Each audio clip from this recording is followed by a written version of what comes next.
We're getting started by mixing up our colorants. Today we're going to be using orange vibrance and titanium dioxide for orange and white. I'm mixing them with olive oil until they're fully blended, and then I'm also going to be adding in some coconut milk powder. I recently got these cool little silicone resin mixing cups from Amazon, and I'll put the link down in the description box. Makes it really nice and easy to mix my colorants up, and then it has a pouring spout so I can pour them directly into my soap. And because they're silicone, I can kind of squish them and scrape them out a little bit to get as much out of the little cup as possible. And then they're washable, and because they're silicone, they wash really, really easily, so I'm not wasting every time I mix up my colorant. I chose orange and white today, and then also that natural soap color, because this particular orange color, if I don't add very much to it, comes out as like an amber honey color, and I thought it would be perfect. And then adding in some titanium dioxide just adds to the extra contrast in the soap. And I think it's going to make a really nice, rustic, and kind of subtle soap in comparison to what I usually make. Before I add my lye solution, I'll be adding this coconut milk powder to all of my oils and blending it fully. Next, I pour in my lye solution gently into the pot, making sure not to let anything spill out, and then I'm going to blend until I just reach emulsion. You'll see that I lift the bell up a couple of times during the mixing process, and basically what I'm doing here is just looking at the consistency of the soap batter on the bell of the immersion blender. If it looks like it's breaking apart, you know that you have not reached emulsion, and if it looks like it's a completely smooth, not cracked or anything consistency, then you've reached emulsion.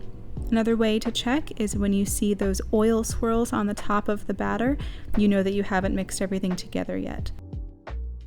Now I'm adding my fragrance, which is the oatmeal, milk, and honey from Nature's Garden. It behaves wonderfully, doesn't accelerate at all, no ricing issues, no discoloration, and you don't have to use a ton of it. You can actually use it at a rate of about 2.5% and you still get a pretty good scent. Now for splitting up our batter, I'm going to be pouring off 25% for the orange, 25% for the white, and leaving 50% as just a natural soap color. For those of you who have been following me for a while, this kind of soap is definitely a departure from my normal. Usually I'm trying all different kinds of techniques and trying to innovate on things and see what I can create using, just really fun, high contrast soap batter. And this time I just craved something wholesome and pure and calming, and this oatmeal, milk, and honey is perfect. Who doesn't love an oatmeal bar? It's just so good on the skin. It smells sweet, but not too sweet. And for me, when I use it, I feel like I'm doing something good for my body. I dragged out my slab mold for today because we're going to be making a rustic kind of bar, and I wanted it to look sort of like a farmhouse style bar. I'm pouring half of my uncolored soap batter right into the mold, no rhyme or reason there. And to understand how I'm pouring the rest of this, you kind of have to imagine that I'm splitting this slab mold into 4 vertical loaves. And I'm pouring my accent colors where loaf 1 would meet loaf 2, and where loaf 3 would meet loaf 4. That's because I want my accent colors to be asymmetrical, kind of off to one side on the finished bar. I'm alternating between the titanium dioxide and the orange, and then every once in a while I throw in some more of that uncolored soap batter to give a little bit more contrast, and I just continue in that manner until the entire slab is filled. After letting it sit for a couple of minutes, I pull out a chopstick, and I'm going to do a chopstick swirl in here. It's kind of like a hanger swirl, except you don't need to get your hanger tool dirty.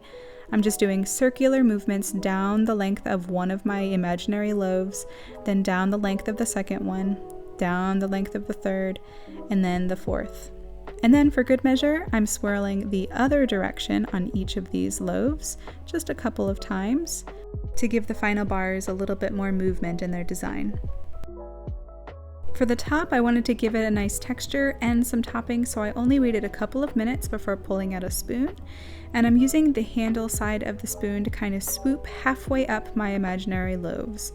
So each individual bar is going to have one half of the top with this little swoop and a notch, and then the other half is going to have my topping.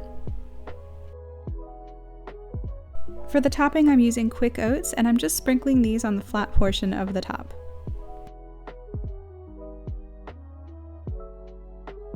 I spritz the top with alcohol, and then it's time to wait 24 hours until we're ready to slice the whole thing up. And here's what the final top looks like after it has saponified. I'm removing the side here of my mold and sliding everything out.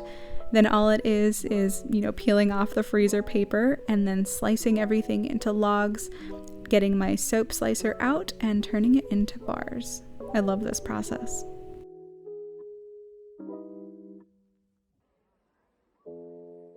For some reason in my head, I think of a more rustic soap bar as being more of a landscape size, sort of like it's been made in some tub on a farm. And this is what's going to happen with this final bar. It's not going to be as tall as my normal bars, and they are a little bit chunkier, a little bit heavier in the final weight. So it gives me more of a feeling of, wholesomeness, rusticness. It feels like somebody made this soap in their barn and they're coming to the farmer's market to share it with me, and I get to take advantage of all of the goodness. Let me know what kind of vibes this soap gives for you. I definitely don't think it's luxury or fancy. I just think it's wholesome. Thank you so much for joining me today. I hope that this video was relaxing or maybe even inspirational. Comment down below with what you're going to create this week.